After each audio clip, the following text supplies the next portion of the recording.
कानपुर में महाराजपुर के गांव में 55 साल की महिला की हत्या और उनकी 9 साल की नातिन को गंभीर रूप से घायल करने वाले आरोपी को पुलिस ने शुक्रवार की देर रात एक मुठभेड़ के बाद गिरफ्तार कर लिया। पुलिस ने देर रात हत्या के आरोपी 60 साल के कमलेश उर्फ कमलू को गिरफ्तार करने के लिए दबिश दी। पुलिस से खुद को घिरता देख आरोपी खेतों की तरफ भाग निकला। उसने पुलिस टीम पर फायरिंग करनी शुरू कर दी। जवाबी कार्रवाई में पुलिस ने दौड़ाकर आरोपी को गोली मारी।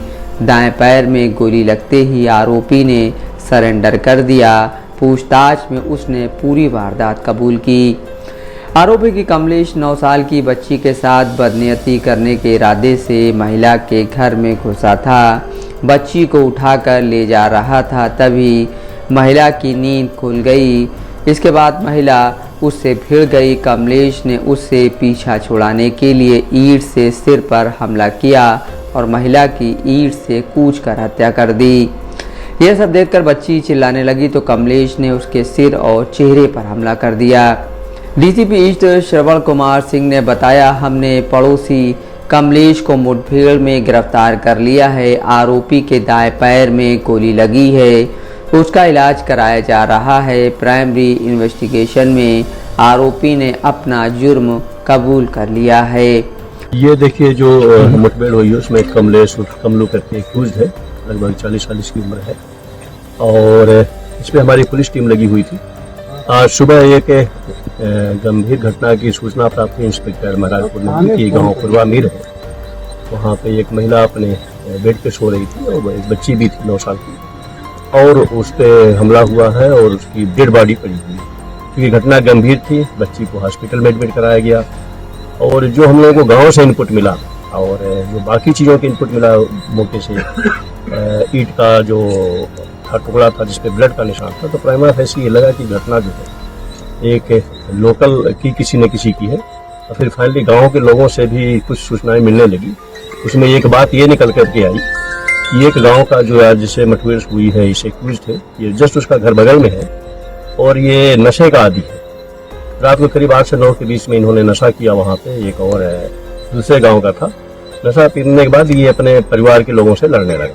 इस बात क्योंकि ड्रिंक किया हुआ था, नशा भी किया हुआ था, उन्होंने दरवाजे अपने बंद कर दिए। ये साइकिल से अपने सामान रख करके जाने लगा जो गाँव से इनपुट मिला और जब जाने को लगा तो फिर उसके बाद जो है वो वहीं पे वो लगभग जैसा ये बता रहा था कि हम 2-2.5 घंटे 3 घंटे तक रुके रहे क्योंकि नशा किया हुआ था, तो इसकी नीयत थोड़ी सी खराब हुई और नीयत खराब हुई तो जो बगल का जस्ट इसका घर वहाँ पे पहुंचा और उसने जाकर के पहले महिला पे वार किया और फिर महिला जो बच्ची थी वो जब जगी उसने देखा इसको तो उस पर भी इसने हमला किया। मिल रही थी कि कटरी क्षेत्र में, गंगा क्षेत्र में यहीं पे कहीं न कहीं छिपा हुआ। तो रात में जब ये आ रहा था इसमें पुलिस को देखा, फिर फायर किया, फिर जवाबी फायरिंग में इसको गोली लगी है, इसको हॉस्पिटल में हम लोग भेजा गया।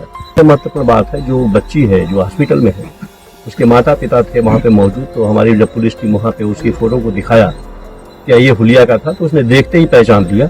शुक्रवार की सुबह 8 बजे के करीब महाराजपुर थाना पुलिस को सूचना मिली कि पुरवामीर गांव में महिला की हत्या कर दी गई।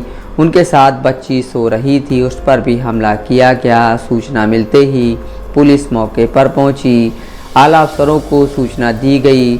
बच्ची की सांसें चल रही थीं तो उसे हैलट अस्पताल भिजवाया गया। क्राइम स्पॉट को सील करने के साथ मौके से खून से सनी ईंट बरामद की गई। सूचना मिलने के बाद joint police commissioner Harish Chandra और डीसीपी ईस्ट श्रवण सिंह मौके पर पहुंचे। फॉरेंसिक एक्सपर्ट और डॉग स्क्वाड की टीम बुलाई गई। एविडेंस कलेक्ट करने के दौरान पुलिस को क्लू मिला कि हत्या का मोटिव ना तो पुरानी रंजिश है और ना ही लूटपाट। जिस महिला की हत्या हुई है वह गरीब घर की है। पुलिस ने मुखबिरों के नेटवर्क को एक्टिव किया। पता चला हत्याकांड के बाद क्राइम स्पॉट पर पड़ोस के सभी लोग आए, लेकिन कमलेश जो सबसे ज़्यादा एक्टिव रहता था वो नहीं दिखाई दिया। उसे रात को महिला के घर के आसपास देखा गया था। पुलिस ने पूछताछ के लिए कमलेश के घर पर दबिश दी, लेकिन वो फरार हो चुका था। यहीं से पुलिस का शक गहरा गया। रात के अंधेरे में वह गांव लौट रहा था। मुखबिर ने पुलिस को सूचना दी। पुलिस मौके पर पहुंच गई। जैसे ही टीम कमलेश को पकड़ने के लिए आगे बढ़ी, वह चिल्लाने लगा और बोला, भाग जाओ नहीं तो सबको मार डालूंगा, और फायरिंग करने लगा। पुलिस ने करीब 15 मिनट तक कमलेश को स्पॉट पर वॉच किया। वह फायरिंग कर रहा था। इसके बाद जैसे ही वह भागने लगा, पुलिस ने उसे पकड़ने के लिए गोली चलाई। पैर में गोली लगते ही उसने सरेंडर कर दिया। घायल हालत में उसे हैलट अस्पताल भिजवाया गया। चांद खान, दस्तक लाइव न्यूज़, कानपुर।